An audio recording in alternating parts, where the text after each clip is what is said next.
people has kids and sex and stuff on their mind all the time.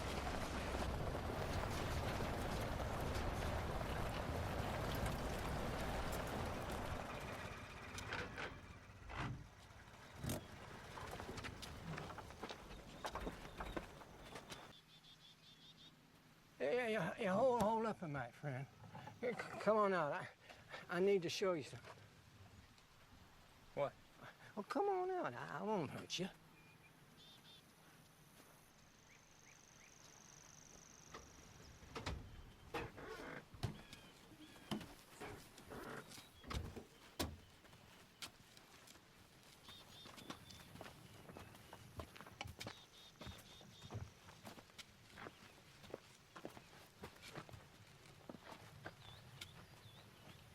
Go on, show him.